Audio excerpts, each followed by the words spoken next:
Grimm's Fairy Tales by the Brothers Grimm. Chapter 16.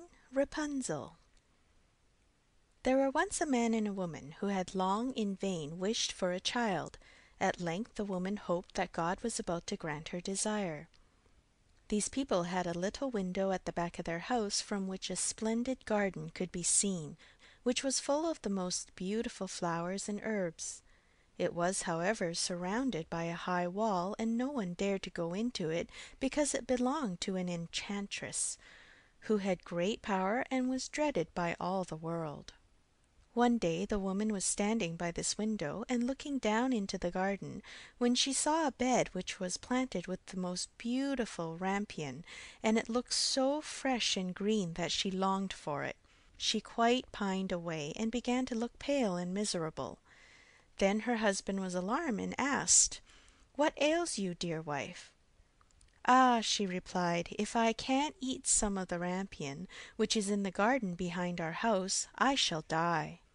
The man, who loved her, thought, "Sooner than let your wife die, bring her some of the rampion yourself, let it cost what it will." At twilight he clambered down over the wall into the garden of the enchantress, hastily clutched a handful of rampion, and took it to his wife. She at once made herself a salad of it, and ate it greedily. It tasted so good to her, so very good, that the next day she longed for it 3 times as much as before. If he was to have any rest, her husband must once more descend into the garden.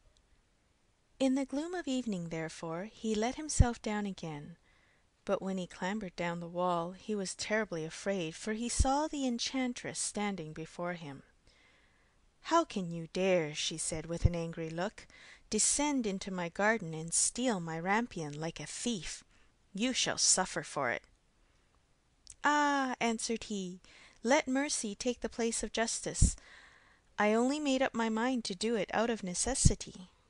My wife saw your rampion from the window, and felt such a longing for it that she would have died if she had not got to eat some." Then the enchantress allowed her anger to be softened, and said to him, "If the case be as you say, I will allow you to take away with you as much rampion as you will. Only I make one condition. You must give me the child which your wife will bring into the world. It shall be well treated, and I will care for it like a mother." The man in his terror consented to anything, and when the woman was brought to bed, the enchantress appeared at once, gave the child the name of Rapunzel, and took it away with her. Rapunzel grew into the most beautiful child under the sun. When she was 12 years old, the enchantress shut her into a tower which lay in a forest, and had neither stairs nor door, but quite at the top was a little window. When the enchantress wanted to go in, she placed herself beneath it and cried, "Rapunzel, Rapunzel, let down your hair to me." Rapunzel had magnificent long hair, fine as spun gold, and when she heard the voice of the enchantress, she unfastened her braided tresses, wound them round one of the hooks of the window above, and then the hair fell 20 ells down, and the enchantress climbed up by it. After a year or two, it came to pass that the king's son rode through the forest and passed by the tower. Then he heard a song which was so charming that he stood still and listened. This was Rapunzel, who in her solitude passed her time in letting her sweet voice resound. The king's son wanted to climb up to her, and looked for the door of the tower, but none was to be found. He rode home, but the singing had so deeply touched his heart that every day he went out into the forest and listened to it.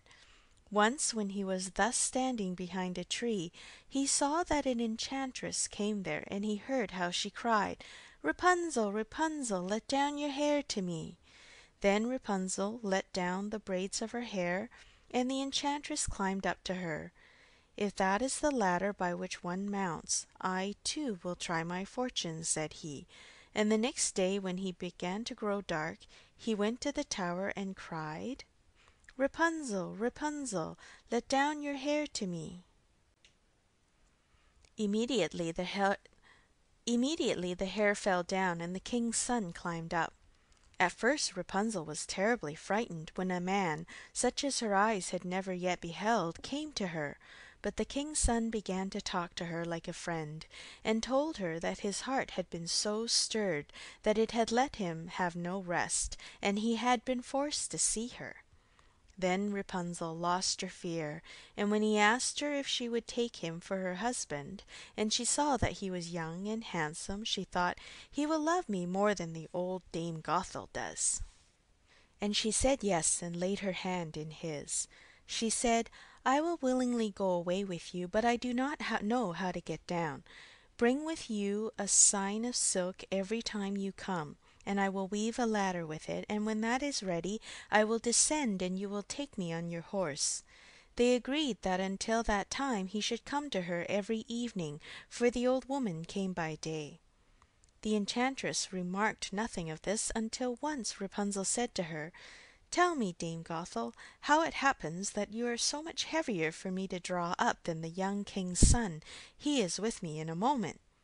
"Ah, you wicked child!" cried the enchantress. "What do I hear you say? I thought I had separated you from all the world, and yet you have deceived me." In her anger she clutched Rapunzel's beautiful tresses, wrapped them twice around her left hand, seized a pair of scissors with the right, and snip snap they were cut off, and the lovely braids laid on the ground. And she was so pitiless that she took poor Rapunzel into a desert, where she had to live in great grief and misery.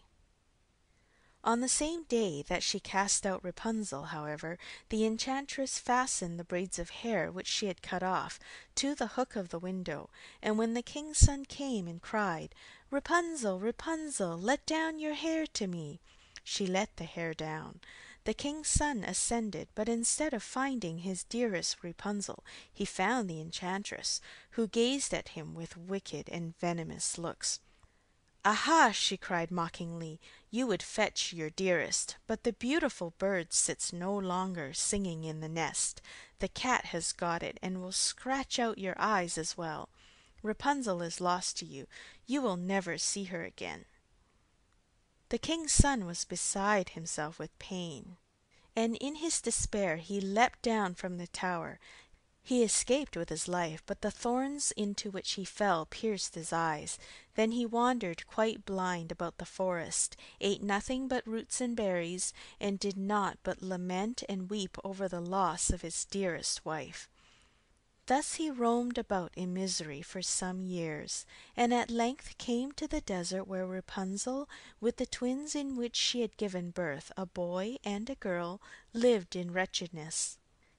He heard a voice, and it seemed so familiar to him that he went towards it, and when he approached, Rapunzel knew him and fell on his neck and wept.